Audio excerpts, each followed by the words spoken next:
57 की बात कर रहे थे, लेकिन उसके बाद अगर 57, 62 या 67 की बात करें, मुख्यमंत्रियों में भी जो उठापटक हुई, बहुत कम कार्यकाल रहा, किसी को बनाना पड़ा, किसी का बहुत लंबा रहा, इस पर सर जरूर आपसे चाहेंगे जानकारी। टीकाराम पालीवाल को मुख्यमंत्री इसलिए बनाया गया कि जयनारायण व्यास 2 जगह चुनाव हार गए थे। जोधपुर के जयनारायण व्यास चुनाव हार गए थे। टीकाराम पालीवाल को मुख्यमंत्री पद उस वक्त छोड़ना पड़ा जब जयनारायण व्यास अजमेर में किशनगढ़ से उपचुनाव लड़के आए थे। सीट खाली कराई गई उनसे।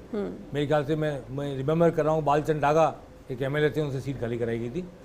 और जयनारायण व्यास किशनगढ़ से पहला उपचुनाव मेरे ख्याल से वही हुआ था, किशनगढ़ का, जिसमें जयनारायण व्यास जीत के और मुख्यमंत्री बने। टीकाराम पालीवाल को जाना पड़ा। फिर राजस्थान में बुजुर्ग नेतृत्व वर्सेज युवा नेतृत्व एक संघर्ष शुरू हो गया। मोहनलाल सुखाड़िया उसकी अगुवाई कर रहे थे। मोहनलाल सुखाड़िया के साथ माणिक्यलाल वर्मा हो गए मेवाड़ की वजह से, और बहुत सारे युवा तुर्क हो गए। जो युवा तुर्क बाद में इंदिरा गांधी के ज़माने में नारा सामने आया। दरअसल शुरुआत राजस्थान में हो गई थी और मोहनलाल सुखाड़िया ने जयनारायण व्यास को चुनौती दी। जयनारायण व्यास नहीं जीत पाए, मोहनलाल सुखाड़िया मुख्यमंत्री बने उसके बाद, और 17 साल तक मोहनलाल सुखाड़िया ने राज किया। राजस्थान के लोकतांत्रिक इतिहास में सबसे ज़्यादा समय तक राज करने वाले मुख्यमंत्री बने मोहनलाल सुखाड़िया। 62 में चीनी युद्ध हुआ था, उसके बाद भी कांग्रेस जीती। 67 में त्रिशंकु विधानसभा आ गई और 184 लोगों की विधानसभा में कांग्रेस 90 तक नहीं पहुंच पाई। पूर्ण बहुमत नहीं मिला, लेकिन सबसे बड़ी पार्टी कांग्रेस थी। उस वक्त देश में संयुक्त विधायक दल, संवित सरकार जिसको बोलते हैं, वो दौर चल पड़ा। उत्तर प्रदेश में, मध्य प्रदेश में कांग्रेस से सत्ता जा नहीं रही थी, तो सारे विपक्षी दल बेचैन थे। तो स्वतंत्र पार्टी, समाजवादी पार्टी, प्रजा समाजवादी, सब लोगों ने मिलकर के चुनाव लड़ा और संयुक्त विधायक दल में 93 के आसपास विधायक हो गए थे, 180 आउट ऑफ 184।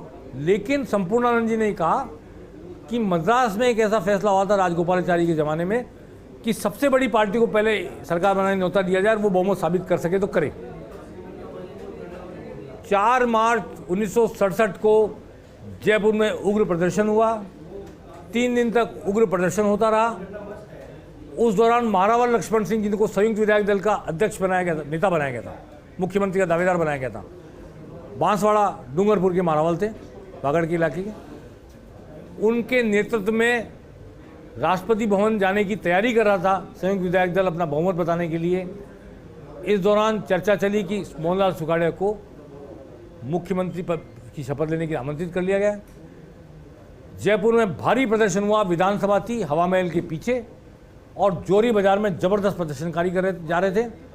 7 मार्च 1967 को आज़ाद भारत का, राजस्थान के लोकतांत्रिक इतिहास का पहला काला अध्याय जयपुर गोलीकांड हुआ, जिसमें 9 लोग मारे गए और 30-35 लोग शायद घायल हुए।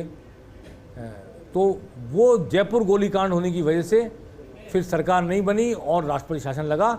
लेकिन मैं आपको बताना चाहता हूं कि किस तरह महाराव लक्ष्मण सिंह नज़रबंद किए गए जयपुर में। आज हमारे साथ गोपेंद्र नाथ भट्ट मौजूद हैं, जिनके पिताजी महाराव लक्ष्मण सिंह के पॉलिटिकल सेक्रेटरी थे। गोपेंद्र भट्ट जी, आपका स्वागत है और आप बताएंगे कि कैसे महाराव लक्ष्मण सिंह को नज़रबंद किया गया, वो सब कुछ हुआ। लेकिन सबसे पहले हम वरिष्ठतम पत्रकार राजस्थान के मिलाप चंद डंडिया सुनते हैं, कैसे हुआ था जयपुर गोलीकांड। 1967 में राजस्थान विधानसभा के चुनाव हुए। उस समय विधानसभा में सदस्यों की संख्या 184 होती थी। जब इलेक्शन हो गए और नतीजे निकले तो अजीब स्थिति हो गई कि किसी भी पार्टी को पूर्ण बहुमत नहीं मिला। 184 में से कांग्रेस निवासी स्थानों पर जीती और स्वतंत्र पार्टी 49 स्थानों पर, जनसंघ 22 स्थानों पर, संयुक्त सोशलिस्ट पार्टी 7 स्थानों पर और 1 कम्युनिस्ट तथा 15 निर्दलीय विधायक चुने गए। कांग्रेस ने निवासी स्थानों पर तो विजय प्राप्त की थी, लेकिन उसके 1 विधायक 2 जगह से चुने गए थे। इसलिए वास्तविक स्ट्रेंथ जो उनकी ताकत थी वो 88 सदस्यों की रह गई। अब सवाल ये उठा कि किसी भी पार्टी को बहुमत नहीं मिला तो सरकार किसकी बने। विपक्षी कहते थे कि हमारी सरकार बनेगी और कांग्रेसी कहते थे कि हमारी सरकार बनेगी। राज्यपाल के सामने अजीब स्थिति थी। उन्होंने जांच करना शुरू किया कि भाई किसकी सरकार बन सकती है। तो स्थिति ये हो गई कि कई विधायक विभिन्न पार्टियों के उनसे कह जाते हैं कि साहब हमने तो फला पार्टी ज्वाइन कर ली, हम तो वापस छोड़ दिया इसको, हम तो इस पार्टी में शामिल हो गए हैं, हम इसमें अब नहीं रहे हैं। उन्होंने कहा कि अजीब स्थिति ये हो गई थी कि सदस्य आते, सुबह कह जाते कि मैंने कांग्रेस ज्वाइन कर ली है, दोपहर में आके कहते कि साहब मेरे तो पिस्तौल के नोक पे लिखा लिया था, इसलिए अब मैं तो साहब वापस कांग्रेस में चला गया हूँ। फिर बाद में वो आते, तीसरी बात कहते कि साहब मैंने तो दबाव में वक्तव्य दिया था। इस तरह के बोले अनसर्टेन स्थिति थी सारी की सारी, बड़ी स्थिति ख़राब हो गई थी।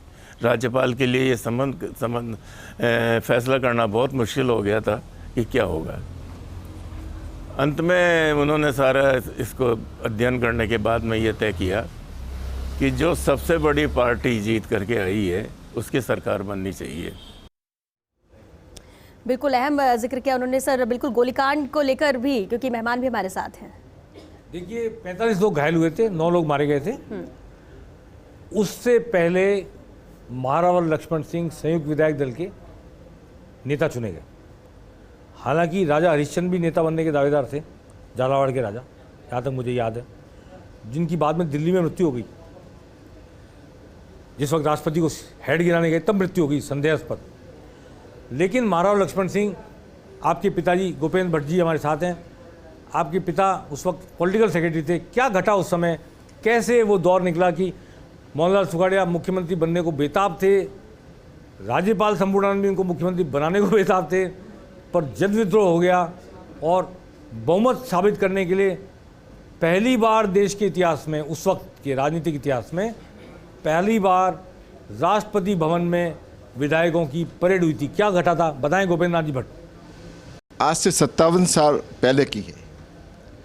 उस समय राजस्थान में एक अभूतपूर्व सियासी संकट पैदा हो गया था। जैसा कि आपने बताया कि 184 की विधानसभा में किसी को भी बहुमत नहीं मिला, और जब 4 मार्च से 7 मार्च तक जयपुर में अभूतपूर्व प्रदर्शन हुए, जुलूस हुए, सभाएं हुई, और महारावल लक्ष्मण सिंह जी को जब संयुक्त विधायक दल का नेता चुन लिया गया, उस वक्त में 5 तारीख को जब महारानी गायत्री देवी, जो कि स्वतंत्र पार्टी की अध्यक्ष हुआ करती थी, उनके आह्वान पर और महारावल लक्ष्मण सिंह जी के आह्वान पर राजभवन की ओर कूच करने के लिए जब जुलूस निकला, उस समय लोगों में ज़बरदस्त जोश था।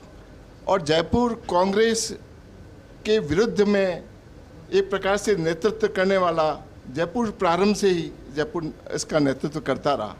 तो जयपुर के लोगों में इसलिए भी रोष था कि 13 साल तक मोहनलाल सुखाड़िया साहब का जो राज था उसको लेकर लोगों में बहुत असंतोष था।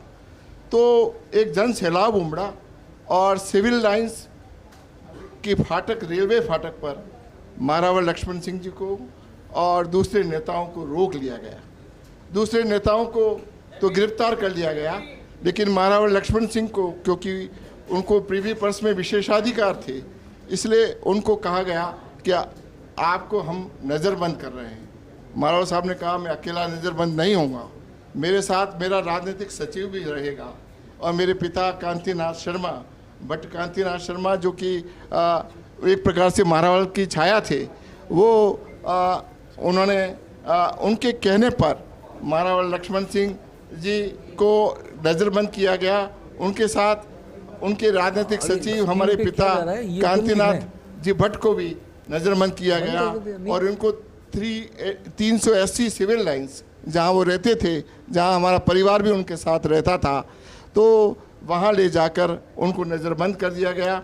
और उसके बाद आप देखिए कि उस एक प्रकार से वो जो राजनीतिक घटनाक्रम था उसका हमारा परिवार और मैं, क्योंकि मैं तो बहुत बचपन था, मेरा 8-10 साल का था मुश्किल से, वो आज भी स्मृति पटल पर ताज़ा है वो घटना कि वो कैसा रोमांच था, कैसी लोमहर्षक एक प्रकार से वो घटना थी, राजनीतिक घटना, जिसका स्पंदन पूरे देश में एक प्रकार से, क्योंकि ऐसा राजनीतिक उबाल पहले कभी नहीं आया था।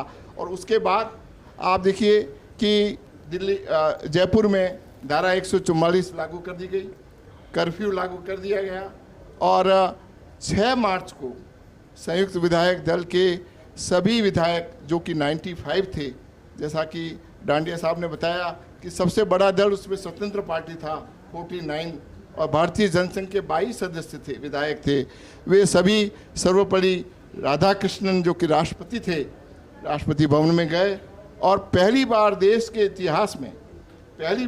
इतिहास में हेड काउंटिंग हुआ एमएलए का। वो ऐसी ऐतिहासिक घटना थी जो देश के इतिहास में पहले कभी नहीं हुई। और आप देखिए कि उसके बाद क्योंकि इंदिरा गांधी उस समय प्रधानमंत्री थी और यशवंतराव चौहान गृह मंत्री थे, गृह मंत्री से भी ये सभी विधायक मिले और लेकिन उन्होंने कहा कि जयपुर में बहुत अशांति है, जब तक पूरी तरह से शांत वातावरण नहीं होगा हम कोई सरकार वहाँ नहीं बना सकते।